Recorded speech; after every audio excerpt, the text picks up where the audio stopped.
ఇక్కడ బీచ్పల్లిలో చాలా నిశ్శబ్దంగా ఉంది అని చెప్పుకోవచ్చు. ఇక్కడ కొంతమంది ఉన్నారని చెప్పుకోవచ్చు. టెంపుల్లో కానీ ఇక్కడ మొత్తం చాలా టెంపుల్ ఉన్నాయి, చెప్తాను. ఫస్ట్ మనకి హనుమాన్ టెంపుల్ కనపడుతుంది.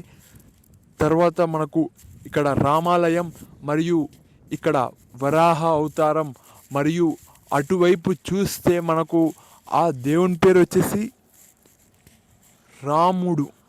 ఓకే, రామాలయం. ఇలా చాలామంది ఉన్నారని చెప్పుకోవచ్చు. ఇక్కడ శివాలయం కూడా ఉంది. ఇక్కడ మొత్తానికి అన్ని దేవాలయాలు ఇక్కడ పెట్టించారని చెప్పుకోవచ్చు. ప్రత్యేకంగా ఏర్పాటు చేసినట్టుగా కూడా కనపడుతుందని చెప్పుకోవచ్చు. ఇప్పుడైతే లోపల వ్యక్తులు ఉన్నారు, అటువైపు వ్యక్తులు ఉన్నారు. ఇక్కడ చూస్తే గేట్ అనేది కొద్దిగానే ఓపెన్ అయ్యింది. లోపల చాలామంది జనాలు ఉన్నారని చెప్పుకోవచ్చు. ఇలా వెళ్తే చూడండి, గేట్ అనేది కొద్దిగా ఇబ్బందికరంగా ఉంది. చూడండి, వరాహ అవతారం. ఇక్కడ చూస్తే భూమమ్మని కాపాడడానికి వరాహ అవతారం ఎత్తుతాడని చెప్పుకోవచ్చు దేవుడు. అటువైపు చూస్తే రామాలయం. ఇక్కడ ఎవరు లేని టైంలో రావాలి, చాలా వరకు భక్తితో మొక్కొచ్చు. ఏమంటే ఇక్కడ పూజారులు లేరు అని చెప్పుకోవచ్చు ఈ టైంలో. కానీ చాలా పీస్ఫుల్గా ఉంది. ఎక్కడి నుంచి మొక్కినా దేవుడు దేవుడే అని చెప్పుకోవచ్చు. నేనైతే ఇంట్లో మొక్కుతాను దేవుణ్ణి, కానీ ఇక్కడ ప్రత్యేకంగా టెంపుల్ని మొక్కాల్సి వస్తుంది. ఇక్కడ ఈ సొసైటీ వల్ల అని చెప్పుకోవచ్చు, బయట వ్యక్తుల వల్ల. లేకుంటే నేను ఇంట్లోనే ఇక్కడ మొక్కేవాడిని దేవుణ్ణి. ఇక్కడ చాలా వరకు టెంపుల్ లోపలనే నిద్రపోతున్నారని చెప్పుకోవచ్చు. అటువైపు వెళ్తే చాలామంది నిద్ర అనేది పోతున్నారు. ఇక్కడ మనం చూస్తే దూరం నుంచి అక్కడ వాటర్ అనేటివి కింద వెళ్తున్నాయి. పైన వచ్చేసి బ్రిడ్జ్ అనేది ఉంది. బ్రిడ్జ్ పైన వెహికల్స్ వెళ్తాయి.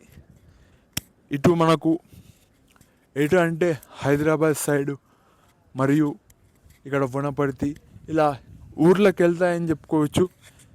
చాలా ఊర్లు వస్తాయి.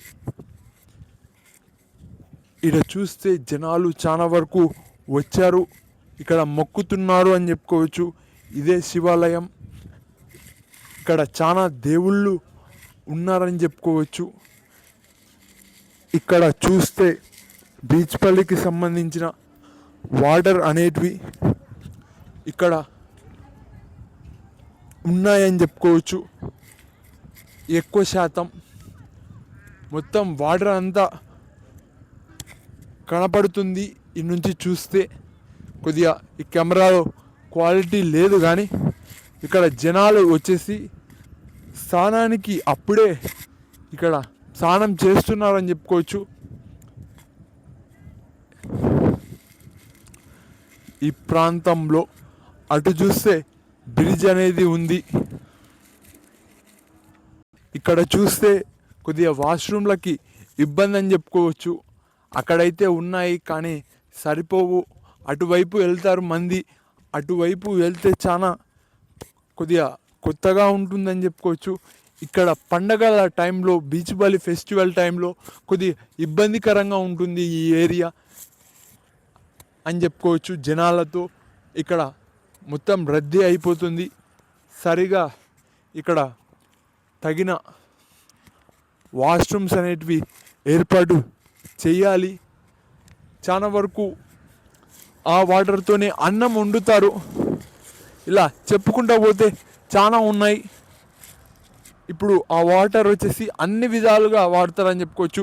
ఆ వాటర్లోనే స్నానం చేస్తారు, ఆ వాటర్లోనే బట్టలు ఉతుక్కుంటారు, ఆ వాటర్లోనే ఇంకా వేరే పనులు కూడా చేస్తారని చెప్పుకోవచ్చు. మళ్ళీ ఆ వాటరే వాడుతారు. ఇక్కడ చూస్తే గరుడు మరియు ఆంజనేయ స్వామి అని చెప్పుకోవచ్చు. ఇక్కడ గరుడు గారు ఇక్కడ అమ్మ కోసం ప్రత్యేకంగా ఎగురుకుంటా తెచ్చాడు. ఇక్కడ ఆంజనేయ స్వామి ఇక్కడ రామునికి అండగా ఉన్నాడు. ఇలా చాలా ఉన్నాయని చెప్పుకోవచ్చు. గరుడు గారు చూడండి, అతనికి రెక్కలు ఎలా ఉన్నాయో చూడండి. ఇక్కడ రాముడు ఎలా ఉన్నారో చాలా చక్కగా ఇక్కడ ప్రతిష్ఠిస్తారు అని చెప్పుకోవచ్చు.